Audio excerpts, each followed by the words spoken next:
No niin, hello kaikki ihanat kauniit sielut siellä, hei.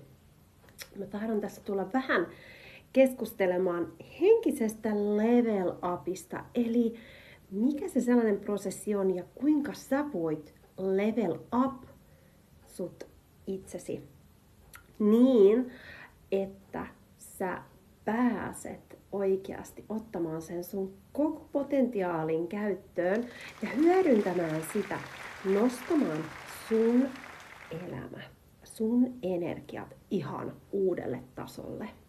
Meidät on opetettu, useimmat meistä kyllä, yhteiskunta ohjelmoi meitä ja myös meidän vanhemmat ja läheiset ohjelmoi pitkälle meitä.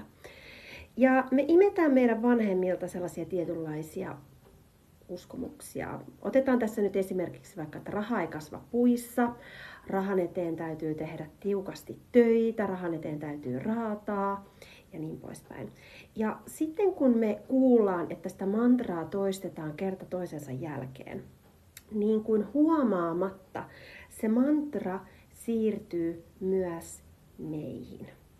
Ja ei aikaakaan, niin me saatetaan saada itsemme kiinni siitä, että me itse asiassa hoetaan sitä ihan samaa mantraa, joko meidän lapsille tai itseksemme. Raha ei kasva puissa ja ei nyt ole tuohon varaa ja nyt tili tuli ja tili meni ja mitä näitä nyt kaikkia onkaan. Joka tapauksessa me niin kuin huomataan, että me tehdään sitä samaa. Mutta se, mikä tässä on ideana siinä, että lähdetään niin kuin level up, eli ihan oikeasti kohottamaan niitä meidän energioita uudelle tasolle, on erittäin oleellista se, että me lähdetään ohjelmoimaan sitä meidän mieltä ajattelemaan asioista uudella tavalla. Eli toisin sanoen, me koulutetaan meidän mieltä, koska mieltä voi kouluttaa. Ja joskus se tarvii enemmän työtä. Me ollaan kaikki yksilöitä. Toiset sisäistää asioita nopeammin ja toiset tarvii vähän enemmän aikaa.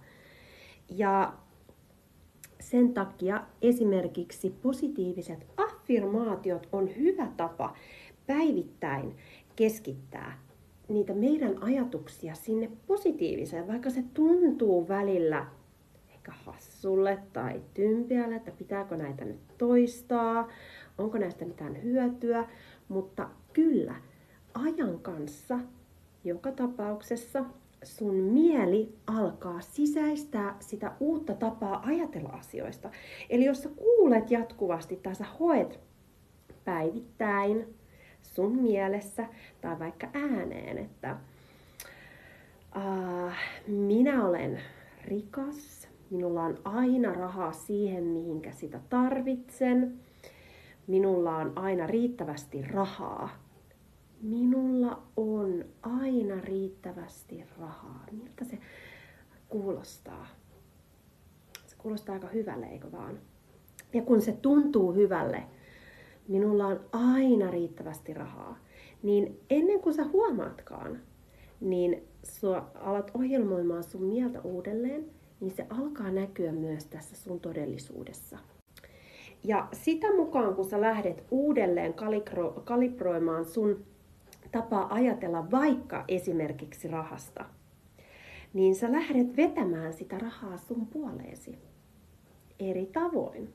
Sä saatat saada yllättäviä palautuksia, yllättäviä rahalahjoituksia, pieniä rahavoittoja, ihan mitä vaan, koska kaikki on mahdollista. Jos me itse asiassa ajatellaan, että me voidaan saada rahaa vaan sillä tavalla, että me mennään päivätyöhön ja rahdetaan sen rahan eteen, niin se on sitten se todellisuus.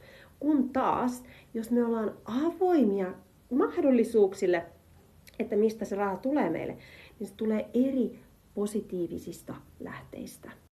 Ja juuri siksi, koska me ollaan annettu mahdollisuus sille rahalle tulla eri kautta. Ja tässä on se idea, jonka mukana sä myös teet ihan huikeaa level upia energeettisesti. Tämä sama pätee myös ihmissuhteisiin, sama pätee myös rakkauteen. Kuinka sä voit vetää sun puoleesi, jos sä olet sinkku ja sä haluat tavata, sä haluat käydä vaikka 3 treffeillä viikossa, onko se mahdollista? Kyllä, mutta siinä kohtaa sun pitää myös samalla tavalla vaihtaa sun uskomusjärjestelmä. Eli jos sä oot aikaisemmin siellä ajatellut, että sä et ansaitse rakkautta tai sä et löydä ketään. Kuulostaako tutulle? Siinä kohtaa, kun tuntuu, että ei löydä ketään, sitten sä alat miettimään, että miksi mä en koskaan löydä ketään. Sä ehkä sanotkin sitä ääneen, että mä en koskaan löydä ketään. Niin maailmankaikkeus ajattelee, että sanasi on lakini ja silloin sä et koskaan löydä ketään. Joten ehkä jos sä käännätkin sun tavan ajatella, että minä olen rakastettava, minä olen ihana, minä olen nuorekas ja niin poispäin. Tuntuuko ne hyvälle? Jos ne tuntuu susta hyvälle, mitä enemmän sä tunnet sitä mielihyvää, kun sä sanot niitä asioita sun ääneen, niin sitä varmemmin sä lähdet vetämään sun puoleesi oikeasti ihania kumppaniehdokkaita. Mutta ihan niin mustavalkoista tää ei oo. Ja niin mustavalkoista tää ei ole. Se vaatii kyllä muutakin. Ja joskus se vanha ohjelmointi on tosi tiukassa meissä. Että sitä on niin kuin oikeasti vaikea päästä. Ja tulee heilahteluja, tulee niitä alamäkiä. Mutta ne kuuluu siihen asiaan, ne kuuluu siihen prosessiin. Ja siitä ei tarvitse huolestua. Tärkein on se, että sä annat sulle itsellesi aikaa käydä sen prosessin läpi.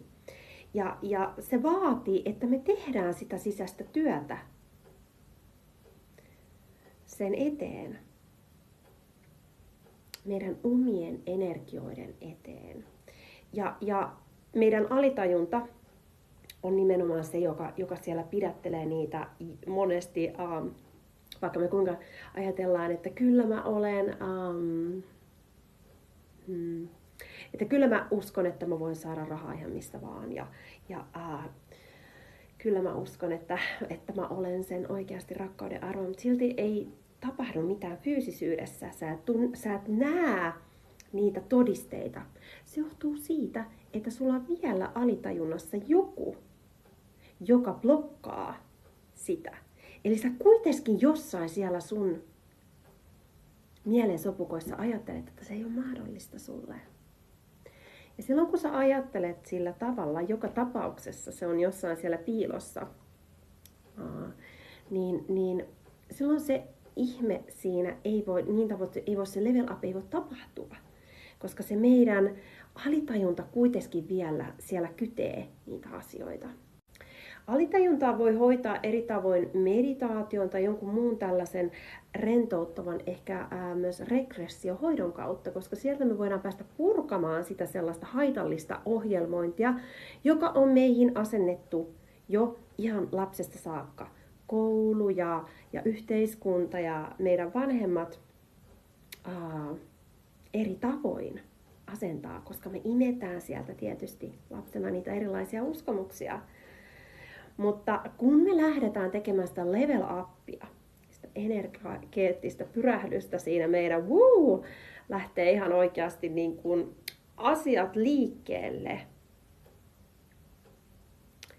niin silloin sä tulet todellakin huomaamaan, mikä voima sun mielellä ja sun tunteella on luoda sitä sun todellisuutta. Mä toivon, että sä nautit tämän videon katselusta. Hei, paina ihmeessä tykkää, jos tykkäsit tästä videosta.